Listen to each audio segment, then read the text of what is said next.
Wondering how your mindset affects your life? How to bring more energy into your business and life? Millions of people around the world ask these same questions daily. You are in the right place. Learn practices that will help give your life the meaning and success you've been searching for. Welcome to the Charge Podcast, teaching you how to create habits around real goals every day. Practical life advice from those who made it. Here's your host, Gary Wilbers. Hey Chargers, we created a learning library on our website just for you. Go to chargepodcast.com and click on the link Learning Center. We have articles like 7 steps to build your morning routine, 8 tips to manage stress. We also created some free downloads for you like 8 steps to replace work fatigue and productivity and recovery. Or how about 20 productivity hacks? These resources are made just for you. Remember, go to chargepodcast.com and click on the Learning Center. Welcome, Chargers. We're glad to have you back again this week for another great podcast. I told you my goal this fourth quarter was to find you guests that will help propel you in 2023, not throughout the whole year, but right out the gate this year. And I think I found that person again for you. So I've got Andrea here. But before I introduce her, I want Andrea to share with us what problem will you solve for our Charge Podcast listeners today? Yes. Thank you so much for having me on, Gary. So the problem I can solve is I can help business owners and team leaders with hiring, leading, and developing teams for success and well-being. Well, this is going to be a good topic because hiring and finding those right team members, boy, I've talked to a lot of business owners lately, and that's a challenge. But Andrea MacKenzie is helping companies to hire, build, and lead teams for business growth and workplace well-being through her company, Lead with Harmony. She is working with growth-oriented small business owners and executives to hire, develop, and lead their teams towards higher performance, lower stress, and stronger leadership. She brings her 20 plus years in corporate roles and consulting that spans almost every business function and size, from small businesses to Fortune 500s, to her unique approach to serving her clients. Andrea, it is great to have you on the Charge Podcast. Welcome. Thank you so much for having me. It's great to be here. Well, it is fun talking about this topic because I know it's a challenge for business owners now. We know what the unemployment rate is, and there's a lot of good things happening. But I think some business owners haven't figured out that it's not a short-term problem because we have boomers going out. That's the largest generation, and we have smaller generations coming in, and we have to get better at doing it because it's going to keep being a challenge for business owners. So I want to start off with this question. What do you think are the most common mistakes people are making in the hiring process today? Great question. So yeah, all of these things I'm about to say sort of fall under the issue of hiring being too urgent and the hiring manager being really desperate to get somebody in right away. And the top ones that I can come up with are, number one, not defining the role. And that either looks like throwing in the kitchen sink, right? They're going to do everything and being really vague about the language. They're going to do all the things pertaining to all the things, right? And I see this all the time in job descriptions. So the kitchen sink, not defining, expecting somebody to wear as many hats as you do as a business owner. It's set up for not success, set up for success. The other way this shows up is by making the role up as you go. I'm just going to hire a really smart person, and then we'll figure it out. I don't know. We don't really have a job description, right? And then the last one I can think of that's really common is hiring the first person you can find. My best friend's daughter just graduated from college and I need somebody entry level. She seems smart. And then you throw in the kitchen sink or make it up as you go. They all kind of go together, right? So I think, but they all fall under rushing the process, not defining what the role is, not knowing what you really need in the end. Yeah. And I find out, I'm sure, with the smaller organizations that you look at, some of them, as they've grown, they've never even created those job descriptions, or I call them role descriptions. I've heard that term before. And really it's just, they come in And so the people have their expectations. They have no clue really of what they are wanting from the position. Yeah, they don't even know what they're going to be measured on, what they're supposed to be doing. And so how do you set somebody up to succeed if they don't even know what success looks like? Right. Right.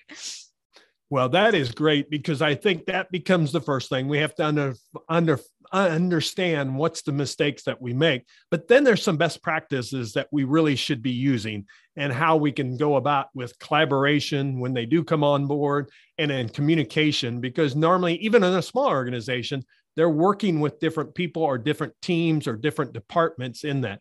What are some suggestions you would give us in that area? Yes. So yeah, if you already have a team, you have people that are already working together.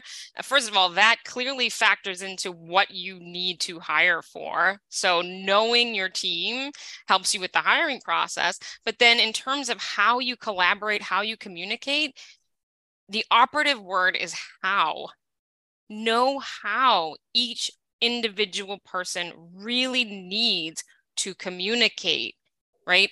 How much information do they need to gather? How many questions or how much information are they not going to be able to take on, right? People have different levels across this. Collaboration, the biggest myth there is that everybody needs to be collaborating all the time. We all need to be in it together all the time. No, there are certain people, and I could look at an organization very quickly and tell you, they really shouldn't be working together towards the same type of activities. And because they don't do the same thing. So, right. I mean, I think the best practices are to know yourself and know the other people, and really get clear on how you're going to work best together. Don't make any assumptions about this is the best process, and so we're going to fit a square peg into a round hole. That's not how it works. Know your people as part of the process. Know how you hand things off and communicate. I think that's the how is everything. And I just to unshroud the mystery a little bit, I use Kolbe assessments to do that, to understand people's problem solving strengths. I understand the Kolbe great. And that's a great one to really get to understand your people and know how they are. And you kind of bring up an interesting part, because I love talking about culture too. And it becomes part of that culture. And I've done culture surveys before. And of course, there's always things in about communication there. Since we're talking about communication, let's go a little deeper there. But one of the challenges is a lot of times as business owners is they feel or think that they're communicating a lot to their people. And the challenge is, of course, when it comes back from the culture surveys, what do normally people say? We don't get enough information. We don't get the communication that we need. So when you're talking about communication within those teams and that collaboration, I know that becomes a key part of it. But what's some suggestions you would help with business owners to be able to do it better, I guess is the right word? Yeah. Number one, communication is a two-way street. And I think sometimes we're like, well, I communicated. You sent the message. Was it received, right? And confirming that it was received is a big piece of it. And I think particularly now where we're working in a very remote environment, it's a lot of it is either text or Slack or even Zoom, when people have their cameras off, you don't know if they're in the kitchen eating something, what's happening, right? So making sure that the receipt happened and that it was, again, knowing that person on the other end, their how. Was it enough information?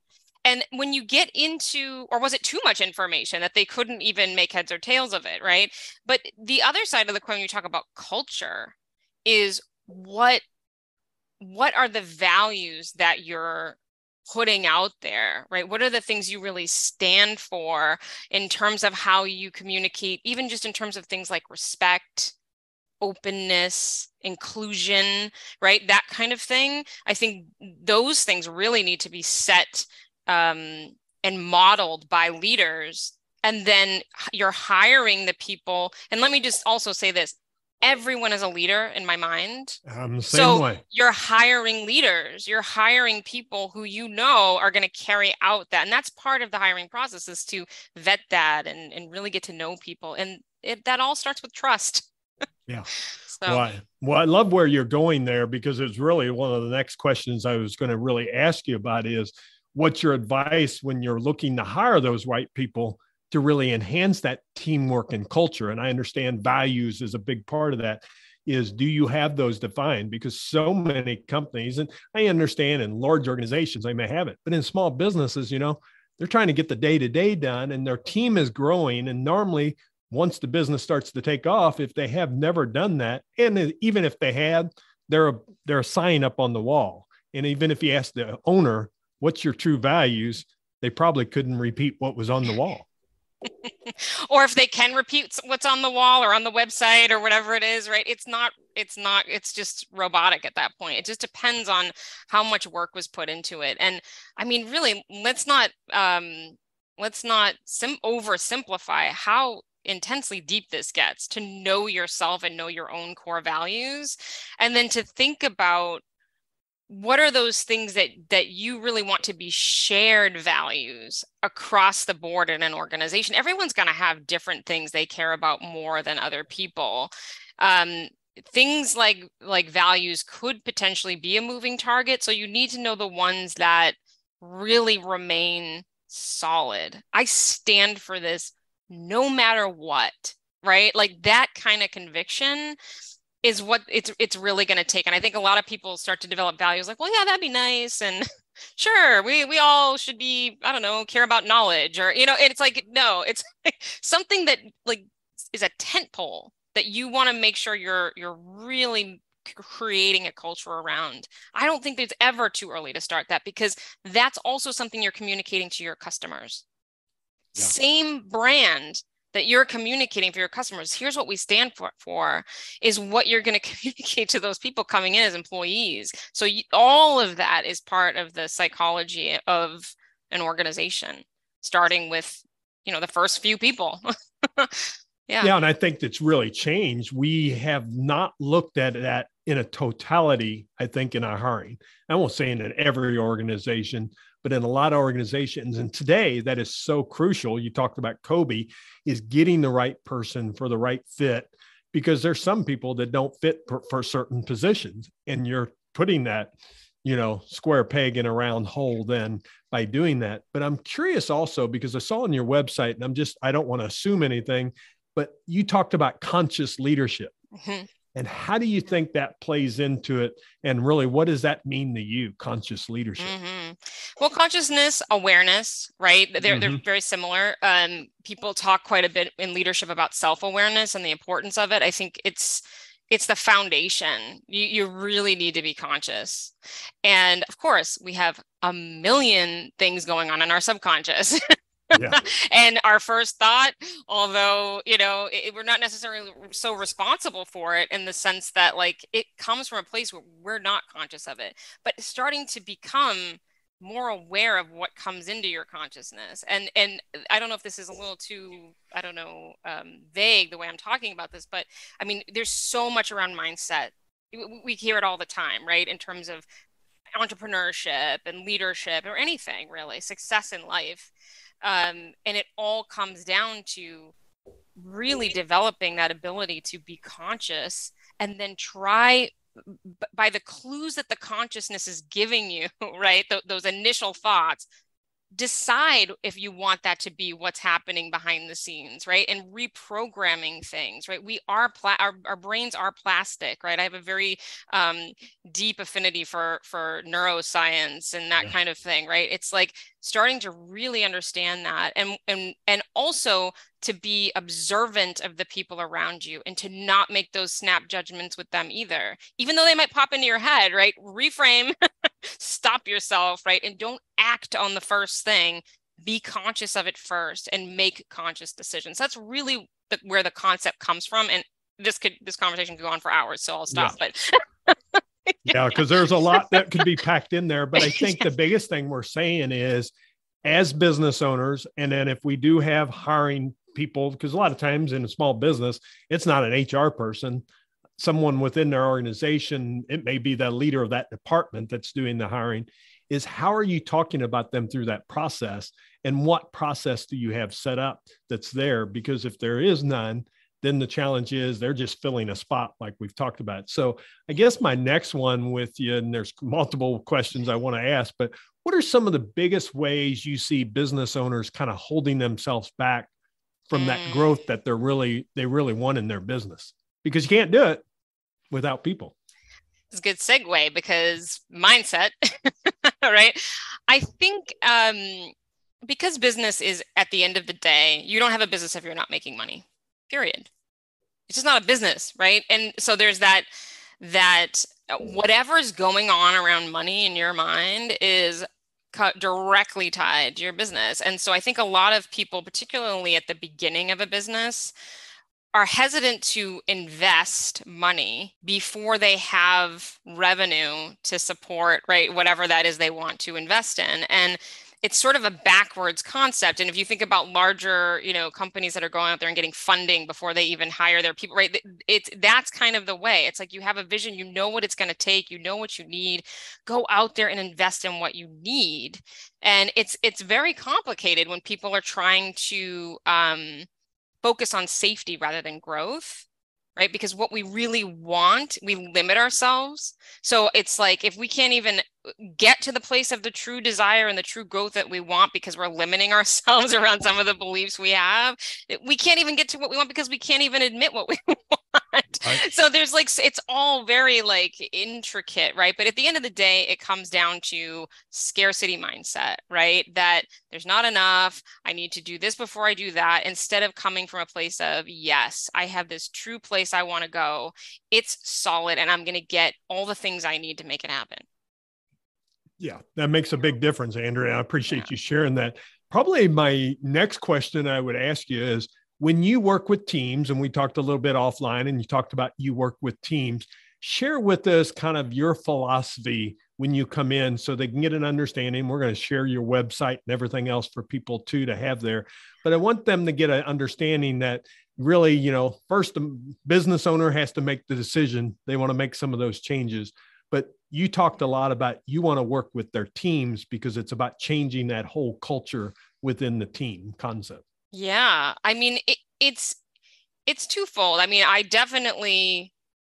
think if someone's going to work with me, they're somebody who is ready to really own the fact that growing a team is kind of the number one piece, almost like you're reaching out to those employees and creating a pipeline around the best employees you can hire, even more so than the bringing the clients in. It's all of a sudden your mind should have shifted to my employees are the ones who are going to grow this business, right? And it's a really awesome moment, and that you understand how important it is to hire the best, pay for the best, all of that.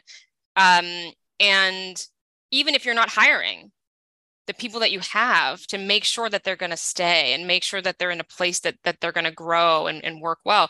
So I think one of the things I can't say is there's no cookie cutter, you're going to work with me and we're going to do this, that, and the other thing. It really is what are the goals? What are the problems that we need to look at? Is there burnout happening? Is everybody stressed out? Or is everybody really working towards the same thing, but you're seeing conflict or bumps in the road, right? So it's like diagnosing where some of the things we need to work on are. And I absolutely work with it's funny because I say leaders and then I say everyone's a leader. It's really the authority figure at the end of the day, to help everyone understand that they have leadership within the organization and ownership. Yeah.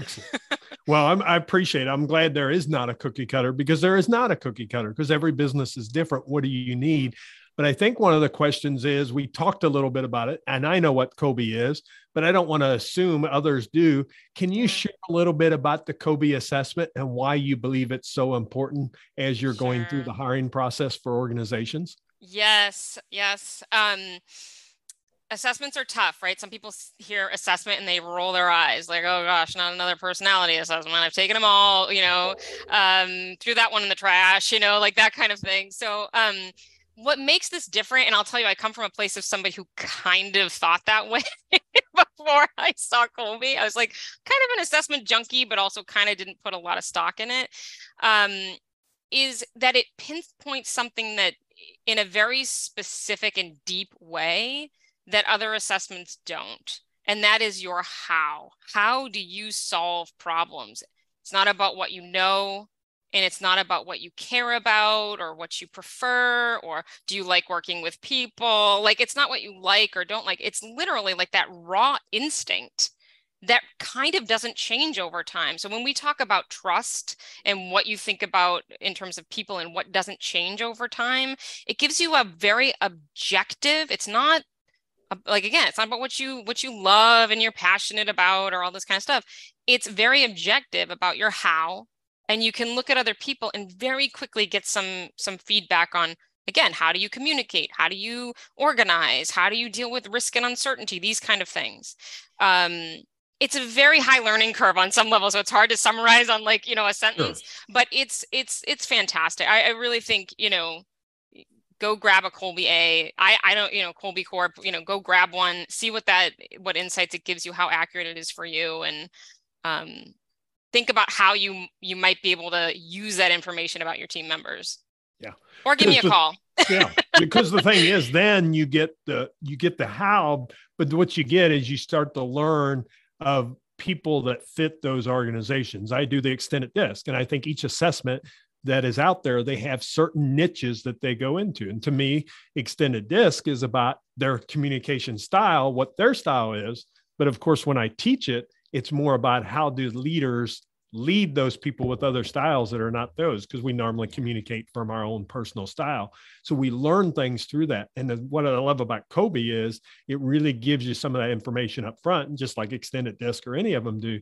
But what do you need to know? And it's more about the how of how they're going to go about it. And when you're putting teams together, you put everybody in the same Kolbe, index, you're going to have a problem on that team.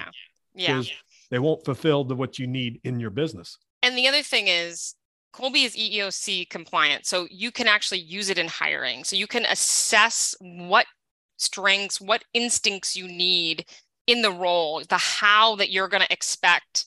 And then when you're looking at candidates, you either need to, say, this isn't changing and I need to hire somebody who does it this way. Or when you hire somebody, you adjust that job to how they work, because they're not shifting the way they do it. It's not going to happen. And I've seen people try to, again, fit the square peg in a round hole, using that example again, and it doesn't work out. And they wonder why 6 months, 12 months down the road, or 18 months, whatever the number is, they're hiring again, and they're always going through the cycle. Well, Andrea, some great information you shared. If you would, before I let you go, and I'm not going to let you go yet because you got the recharge round to go, but share with the listeners how they can connect with you and your website and that information. And I'm going to have all that in show notes too for them, so it's an easy access they can get to. Yeah, great. My website, leadwithharmony.com, is a great way to just kind of check out what's going on, and, grab my job ad checklist that's on there. I'm on LinkedIn a lot. I have a newsletter there. Go follow me on LinkedIn, or, DM me, right? We're all out there on social media. And the last thing I want to say is that if you're interested in really getting into a mindset of like a master delegator, I have a freebie for your audience. Okay, great. The code for the freebie is charge22, and the website is delegationvisualization.com. And it's almost like a little micro course with a guided audio to get people into that visualization of having that great team, and what are the things that you really need to get off your plate, and that kind of, like, I don't know, that visualization, that manifestation, right, of the great team that you want to have. Well, thank you for offering that. And we'll have that in show notes to make it easy, because I know my chargers are not sitting there. Can't wait to write down that information. Instead, we make it easy for you. Just go to chargepodcast.com. All those links will be there, so you can just hit the link and be able to get to it. And we'll have the code listed and everything for the charger. So thanks for sharing that with our audience. Now, before I let you go, though, you've got to go through the recharge round. Every guest has to, as I have two questions that I'd like to ask you. My first one is charge. That's the name of the podcast, of course, but it's also a mantra of mine: create habits around real goals every day. What habit do you think's led to success in your life? Hands down, meditation. Love as meditation. A habit. Yeah. I did 2 minutes before I walked in here for the podcast, because I had a meeting right up to that. And I was right on time of getting on the podcast. I actually thought I was going to be late, but I needed that time to separate what I was doing before to come in to the podcast to be here. And For anybody that's not checked out meditation, realize it's a process. You have to use it to be able to get better at it every time. So yeah, and find the one that works for you too. Exactly. Don't listen to somebody else telling you. Go out there and search for the right kind of meditation. Yeah. Experience different ones and then find out which one's best for you. My last question for you is, we've all had failures. We all would love a do-over. But remember when we were a kid and we, had that little fairy came back and they, instead of granting you 3 wishes, they're only going to grant you 1 wish. What would be that do-over for you that you would, on a failure or something that you would do over if you had that opportunity? Yeah, there's a lot of things that I kind of think about in terms of like, what would have happened? But I don't wish much to completely change. I think I am where I am because I have faith that this is where I was meant to be. However, there is one thing that I would go back and redo hands down.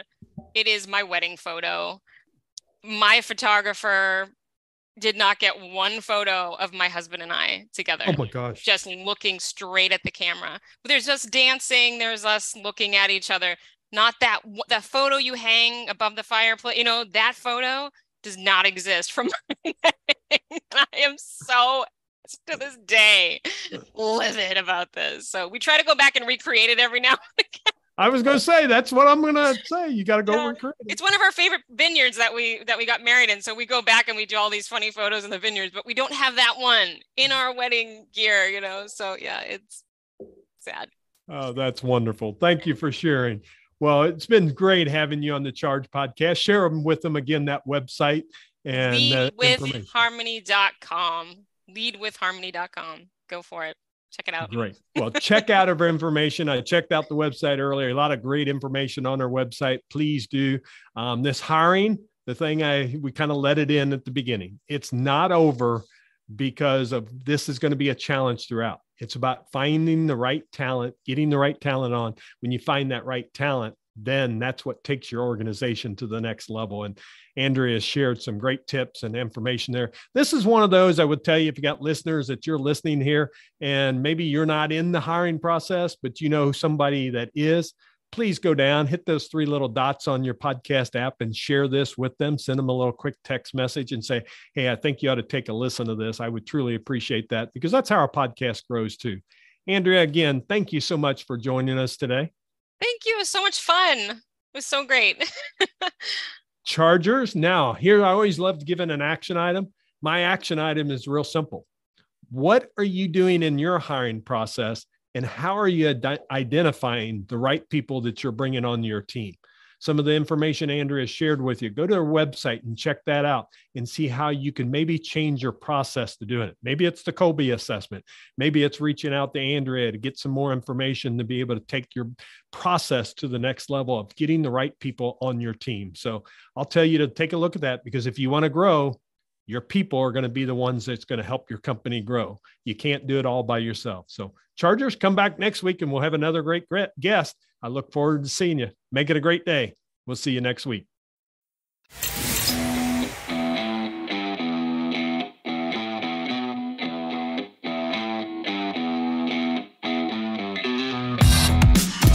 This podcast is ended, but your life doesn't just stop. To continue your inspiring journey, head over to chargepodcast.com and access all the tools and resources mentioned on today's show. If you enjoyed this episode, consider sharing with somebody who may also benefit from the advice provided. That's chargepodcast.com. Until next time, charge in business and life.